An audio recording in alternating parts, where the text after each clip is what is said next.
Raise the praise, minimize the criticize. Keytesville, Missouri is a town of 675 people.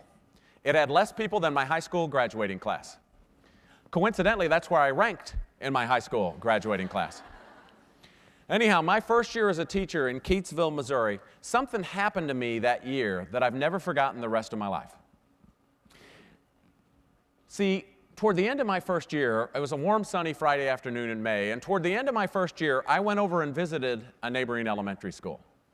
And whenever I went over and visited this neighboring elementary school on this warm, sunny Friday afternoon in May, and it was a K-5 school, all of the teachers in the school were trying to line their kids up in straight lines in the hallway to go to an assembly that the kids were really, really, really excited about.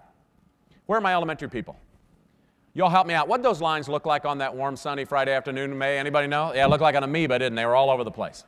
I walked into that school down by the kindergarten teachers' classrooms, and what I heard that day is something I've never forgotten the rest of my life. I heard that kindergarten teacher say, "Jimmy, get your hands off Billy. Mary, how many times have I told you? Johnny, you not want to go to the assembly? Huh? Not want to go? Not want to go? Not want to go?" Kevin, I've told you at least a dozen times, and any time I ever hear a teacher say I've told you at least a dozen times, I think, now there is a slow learner. And out of the corner of my eye, I saw one of those fifth grade teachers' classrooms lined up straight as an arrow. And I remembered thinking to myself, I wonder what that teacher's doing to those kids. See, I assumed she had to be packing heat, you know, to get the kids to line up like that. They'd step out of line, she'd pat her vest pocket, and that kid would jump right back in line.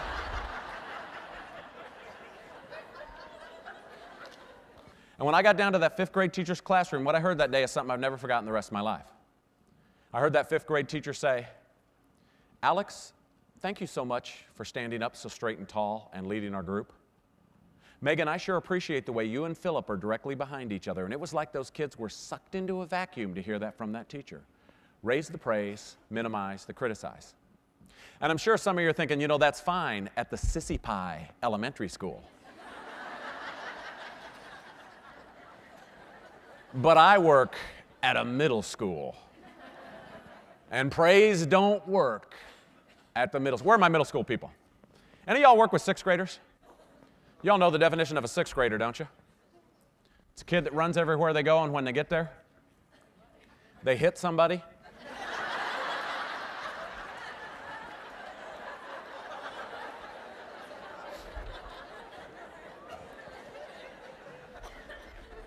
Any of you work with seventh graders? Y'all know the definition of a seventh grader, don't you? It's a kid that runs everywhere they go, and when they get there, they grab somebody. Any of you work with eighth graders? Y'all know the definition of an eighth grader, don't you? That's a kid that's way too cool to run. And where are my high school people at? I know some of you are thinking, praise don't work at the high school. Praise don't work at the high school. The kids are way too old for that, aren't they? Plus, we've been talking about motivating adults, and obviously if middle school and high school kids are way too old for praise, then for sure adults are too old for praise, aren't we? Are we? How many of you ever been on a diet? Anybody here ever been on a diet? About the same number have been in a Walmart. I like this already. We got all these things going. Y'all help me out. What is it that keeps you on a diet more? Is it when people say, hey, how good you're looking? Or is it when people say, it's about time?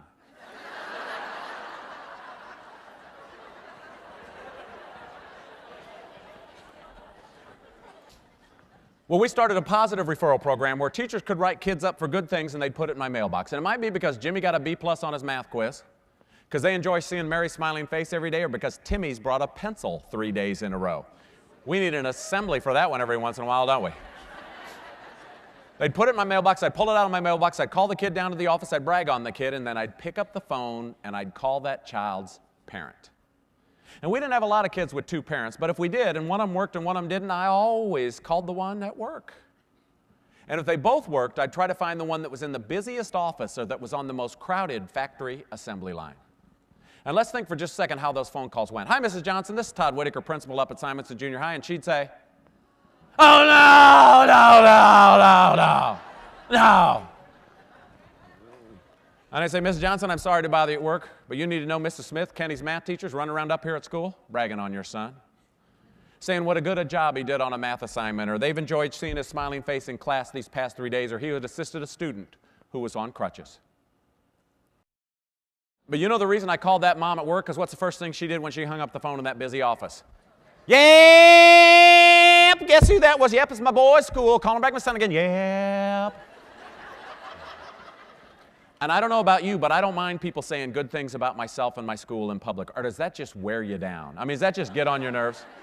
You know, one more person says one good thing, and I'm going to lose it today. Is that where you're at? You're always teetering right on that edge. You know, the other thing I learned is if I ever had to call a parent back with less than good news. Anybody ever had to call a parent with less than good news?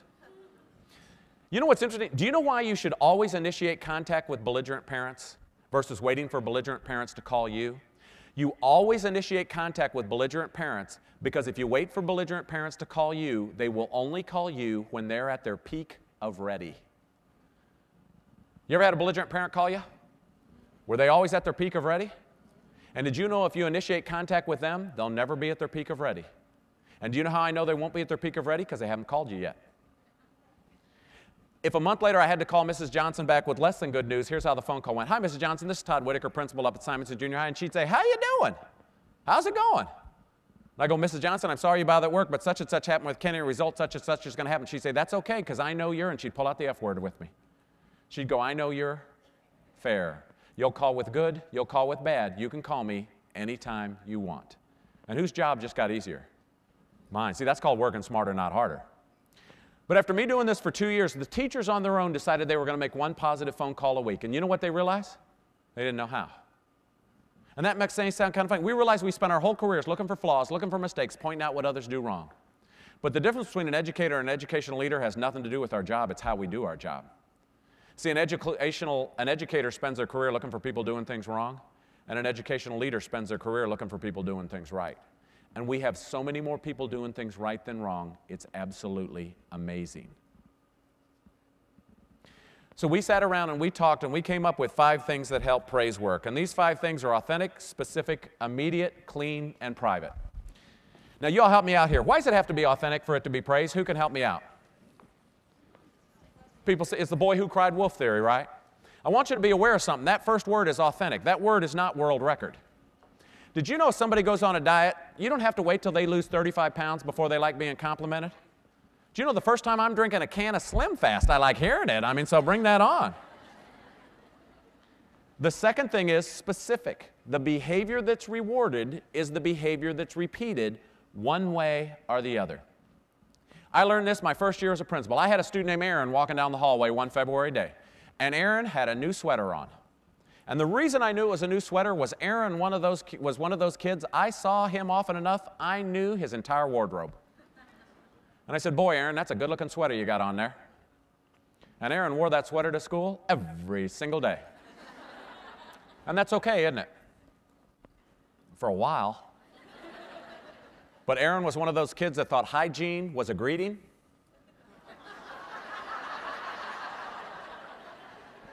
The third thing is immediate. The closer to an event it is, the more power it has. We're so blessed in education because we have dozens of opportunities, 185 days a year, to give immediate praise.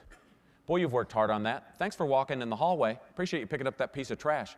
What a good question that is. Good-looking shirt you got on there. But the last 2 are the 2 we struggle the most with, clean and private.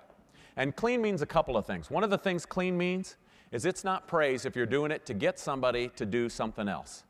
Praise can't be attached. Every once in a while I'll hear a teacher go, praise don't work. It don't work. And I think, oh my land, I wish my children could be transferred into your classroom. What a double-decker pleasure bus that must be each and every day.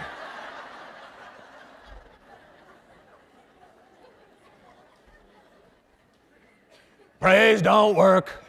A month ago I praised a kid and today see, that wasn't clean. That was some convoluted leverage which said I'll continue to be nice to you as long as you're nice to me, but as soon as you quit, I'll withdraw.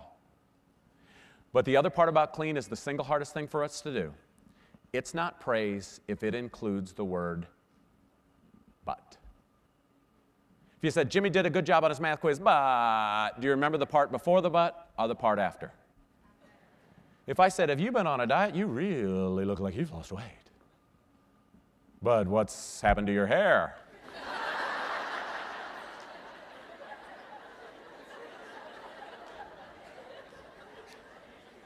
And the last thing is understand in private, when to praise privately. If in doubt, you can always praise privately. But it's a little bit more complicated than that, and yet at the same time, it's very simple. You praise privately depending on whether you're trying to reinforce a person or trying to reinforce an action. You have to ask yourself that before you ever praise. Don't answer it to me because it's all situational. Am I trying to reinforce a person or am I trying to reinforce an action? I'll give you an example. Remember earlier when we had our giant faculty meeting and I said, thanks so much for being out in the hallway. I appreciate you being out in the hallway. Was I trying to reinforce a person or trying to reinforce an action? An action. You know why I didn't need to use anyone's name? Everybody knows how to be out in the hallway. See, I don't have to teach you. You know how to be out in the hallway. You may not be out in the hallway, but everybody knows how to do it. But if I had said, thank you so much, Karen, for being out in the hallway. Come on, everybody, let's hear it for Karen. Come on, everybody. People would want to punch her in the kidney if they trapped her in the women's restroom. Because at that point, I'm reinforcing a person, not an action. Sometimes you want to reinforce a person, sometimes you want to reinforce an action. But you have to decide that before you decide. When a teacher goes, thank you so much for getting quiet, are they trying to reinforce a person or an action? An action. For the past 3 years in basketball, I've had the best player in the league. His name's Cameron. My son's Harrison. His name's Cameron. He's the best player in the league. As a 4-year-old, he was better than any of the 5- and 6-year-olds. That's a pretty advanced and very talented individual. Everything we do on the team, Cameron is better than anybody else on our team. Everything we do, Cameron's better. Cameron's just very good. All the kids like basketball. Cameron loves basketball. We practice on a public court. And one of the things on the public court is, for some reason, there's one green piece of tape on this public court. I've never even figured out what sport it's for. But we always line up on the one green line. Do you know why I always line up on the one green line? Because there's only one green line. And with 4-, 5-, and 6-year-olds, it is a blessing that there's only one green line. I go, hey guys, let's get lined up on the green line. Which kid's on the green line first every single time? Cameron. Now, just think if I go, thank you, Cameron, for getting lined up on the green line. Let's all hear it for Cameron for getting lined up on the green line. Do you see how I'd ostracize him from the rest of the team? And Cameron's my best player. Can I tell you something? I can't afford to ostracize him from the rest of the team. And one of the things Cameron does is whenever he dribbles the ball, he protects it with his offhand. Whether he dribbles between his legs, behind his back, whatever. But if he dribbles with his left hand or right hand, he protects the ball with his offhand. That's very unusual for a 4-year-old. If any of you have coached, it's pretty unusual for a 14-year-old. And if any of you have watched the U.S. men's Olympic basketball team lately, it's pretty unusual for a 24-year-old, at least in the United States. I would say, Cameron, I appreciate the way you're protecting the ball with your left hand while you're dribbling with your right. Do you know why I had to use Cameron's name? So they'd turn and look, because they didn't know how to do it. Do you see how then I needed to reinforce the person so you knew who to look for to find the action? So who determines how much you praise? You do. Okay, so it's not the superintendent. It's not your principal, it's not the school board, it's not your parents, and it's not my Uncle Larry. In my book, Teaching Matters, I write about my Uncle Larry. My Uncle Larry's theory is I don't want you running around smiling, ruining my bad day. Y'all know anybody like that? Y'all work with anybody like that? Isn't that like being in a 24-hour pleasure dome with somebody like that? Oh, what a treat that is. Oh, my land. So you determine how much you praise. I got another question for you. Every time you praise, at least how many people feel better? 2, and one of them's who? You. So what's one thing you can do, flat out guaranteed, anytime you want, you'll feel better at work? Praise somebody. And you know what's the most amazing thing? I didn't teach you anything. Y'all already knew this. Y'all already knew this. You knew that every time we praise, we feel better, and we determine how much we praise. It's amazing. Great teachers make it cool to care. The book, What Great Teachers Do Differently, I almost called it simple, it's just not always easy. Because there's nothing in there complicated. If you find a word with 3 syllables, understand that was an editor who put that in there. I'm just letting you know that. But the challenge isn't doing it. The challenge is doing it every day. That's the challenge. That's the part that's not easy. You know, I learned this from my first year when I worked with Georgia Humphreys. I was so simple-minded. This is really what I want. I don't want my whole school just to be a place where it was cool to care. And Georgia, well, I told you the best teacher I ever worked with, probably maybe October, a month and a half into the school year, one day I walk into her room and the toughest 8th grader in the school is up at her desk. And you all know what I mean by the toughest 8th grader in the school. You know, he's a boy, he's covered with tattoos, he's got a full beard. Ironically, he drove one of the morning bus routes.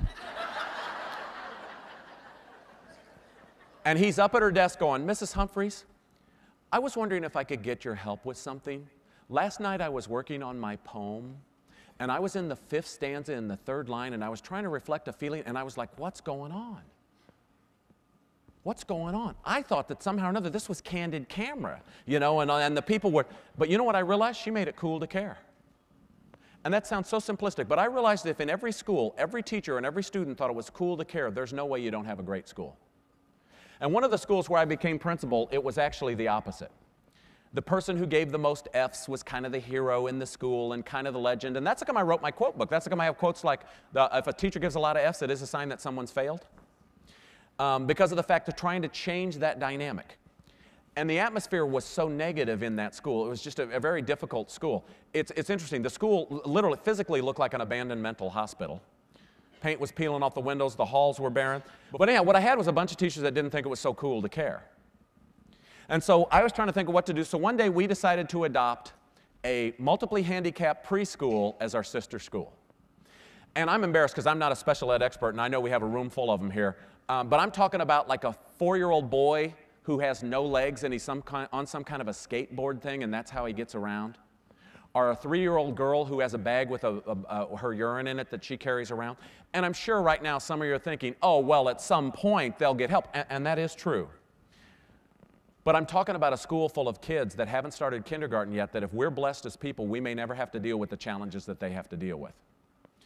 It's interesting, you might be thinking, well, that boy will get prosthesis at some point, and that is true. But you know one thing I learned from working with that school, and I didn't know this. One of the teachers shared with me that it's so important that prosthetics fit correctly. That unless a child comes from a very wealthy family, very seldom do they ever get prosthetics when they're children because they grow so rapidly. The teacher there compared it, she wasn't being silly, the teacher there compared it, you don't want to spend $150 on a 9-year-old shoes because they grow so rapidly they'll be out of the shoes. And that's the reason I learned this. Well, anyhow, we decided we were going to adopt this multiply handicapped school as our sister school. And we decided to adopt it. I'll be honest with you, I thought it'd be good for the kids at that school, and I thought it'd be good for the kids in my school. But I thought it'd be good for the teachers in my school. So we decided to adopt this multiply handicapped preschool. And as you can imagine, some of the teachers would kind of snarl and this kind of stuff. You know, some people get into education because they love kids. And some people get into education because they love to teach. And some people get into education because they love math. And there's a difference in terms of how those people sometimes interact with the young people in our classrooms. But anyhow, we decided to adopt this, and anytime, once a month, we had a reading day down there, and I had a group of my kids who'd go down and they'd curl up one-on-one with a multiply handicapped preschool child, take a book down, read the kid the book, and then give them that so they could start their own little personal library at home. Whenever it was anybody's birthday, we had a birthday crew. We went down there and threw a big old birthday party for a kid down at the preschool. All the kids down there had 8 or 10 or 12 pen pals, so they could always keep being involved that way. And the holiday season was coming up, and I am a huge holiday guy. I am just a huge holiday guy. For my December faculty meeting every year, I'd always read my faculty the Polar Express. And I had 3 Christmas stories that I used to always tell my faculty, and I'd always tell them the same 3 stories. And I know it might seem like they probably got tired of them. I think they look forward to them. And at every December faculty meeting, one of my custodians would, I have a Santa Claus suit, one of my custodians would dress in a Santa Claus suit, and he'd come into the meeting and have presents for all the teachers. Nothing extravagant. We didn't have any money. Maybe a little mouse pad with the school insignia, a new faculty shirt, maybe a professional book with a ribbon wrapped around it. I'm just a big holiday guy. So we decided we're going to have a Christmas party, a holiday party for the kids down at the preschool. And if you have a Christmas party for kids at the preschool, what do you have to take them? Presents. You have to take them presents. You don't have any choice. We didn't have any money. I didn't know what we were going to do. We didn't have any money. So I went down and I talked to the teachers because I also didn't know what on earth to get them. And they said almost all the kids come from disadvantaged homes and what they could really use are hats and mittens. So I said, okay, we're going to figure out some way of buying all the kids hats and mittens. And then we decided, why don't we also buy them all matching Simonson Junior High sweatshirts. So we didn't have any money. I didn't know what to do. So we decided within our school, we're going to have a carnival in our school, and we're going to put on a carnival for 3 days for 1/2 hour a day. Our homeroom was 20 minutes. We decided for 3 days we'll add 10 minutes to that homeroom. And what we did was we divided the school into thirds. And each homeroom was responsible for 1 day out of the 3 to put on a carnival game that was going to try to raise $10. And the only people who'd attend the carnival were the other 2/3 of the school. So on Tuesday, 1/3 of the school put on carnival games, and the other 2/3 attended the carnival. On Wednesday, 1/3 of the school put on carnival games, and the other 2/3 attended the carnival. And on Thursday, 1/3 of the school put on carnival games, and the other 2/3 attended. 1 day out of 3, you're hosting. 2 days out of 3, you're attending. And we had all sorts of things, anything from a little booth in which you could buy reindeer made out of candy cane and pipe cleaners. We might have something where we'd have a giant jar of Jolly Ranchers, and you took chances and guessed the number of Jolly Ranchers, and whoever came closest won the jar of Jolly Ranchers. We had one that was a raffle to throw a pie in the assistant principal's face. I was principal, and I mentioned that one to them as an option. We raised so much money, it's unbelievable. But you know what's really interesting? I had some teachers that thought all that was stupid. Because some of the teachers, bless their hearts, were just great. And they're down there cutting and pasting and planning and mapping and bringing in supplies and counting Jolly Ranchers and all this. And they're just in there with the kids, just plugging away. But some of the teachers would sit behind their desk and read the newspaper because they didn't think it was so cool to care. But we raise enough money and we buy them all hats, mittens, and matching Simonson junior high sweatshirts, and we divvy it up all around the school. So that some of the homerooms are wrapping the hats and wrapping the mittens and wrapping sweatshirts and making cards and all this stuff. The family and consumer science classes are making the punch and cookies for the party.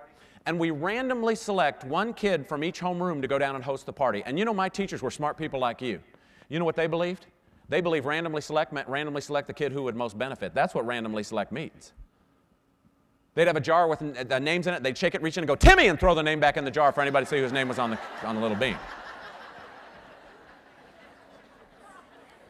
And we had a school-wide contest to randomly select a kid to play Santa Claus. And coincidentally, a kid we thought would benefit greatly randomly won that random contest. And I meet with all the kids before we go down there, because even though some of these kids are the toughest kids in the school, do you know they were afraid of some of the kids down in that preschool? But I'm not making light of them, because you know something, I was afraid of some of the kids down in the preschool, at least until I got a chance to be around them and understood them a little better. So we met with them all because we had to figure out what we were going to do for the party. So I take this whole crew down there, and we go down to have the party. And our kids, toughest kids in the school, we're videotaping the whole thing. I want the whole school to feel involved. That's why we chose one person from each homeroom randomly. The whole school to be involved. Toughest kids in the school, curled up with a multiply handicapped kid, and they're reading them a Christmas story and then giving them the book. Toughest kids in the school, one-on-one, and them and the multiply handicapped preschool are each sharing their favorite Christmas memory. The choir comes down and sings. I want as many kids involved as possible. The orchestra comes down and plays. The band comes down and performs. The drama kids do skits. We bring in the punch and cookies, and the kids all love that, and then in walks Santa Claus. Y'all need to know something. This is the most dish-shelved-looking Santa Claus I've ever seen in my life. But you know what's funny? Those kids at that preschool, they thought it was a pretty good-looking Santa Claus. One of the toughest kids in the school, every one of those preschool kids is sitting on his lap and saying what it is they want for Christmas, except for a few of the kids who are in some kind of contraption that, as far as I could tell, they never get out of. And so Santa Claus is down on one knee, holding his pants up with one hand, with his arm around them, while they're saying what it is they want for Christmas. I mean, this is unbelievable. And then we bring in the presents. And the kids love the hats. The kids love the mittens. And they couldn't believe they all got matching Simonson junior high sweatshirts. Because you all might be thinking junior high kids aren't too cool. Well, those preschool kids thought those junior high kids were pretty cool. So we have our regular end of the semester holiday assembly during the day for our kids, like we always do. And the band comes out and performs, and the drama kids do their skits, and the orchestra plays, and the choir comes out and sings. And we pull out 2 giant screen TVs, and we put in that videotape of that party. Because I wanted everybody to understand that it was pretty cool to care. Toughest kids in the school. We have 750 8th graders in that auditorium crying their eyes out, and 50 teachers. And the video ended, and we pushed the TVs to the side, and the curtains on the stage open up. And on the stage are all of the multiply handicapped kids wearing their matching Simonson junior high sweatshirts, because they wanted to come to our school and sing Christmas carols to thank us for what we'd done. Folks, that's school. See, that's what school is. We've just gotten confused, and we think something else is school. But that's what school is. Because you know what? I can talk all I want about giving, and you don't even understand what it is. But once you give it, you know what? Now you understand what it is. I think we had 750 8th graders who maybe decided they were never going to pick on a handicapped person the rest of their lives. I had 750 8th graders who understand what giving is. But you know what I had? I had 50 teachers who understood what it was like to be cool to care. And guess which ones of my teachers were leading the Valentine's Day door decorating contest that we had going on about a month and a half later? Because once you understand that, it's amazing how we don't go back. And it's just being aware of that, and it just have to make it cool to care.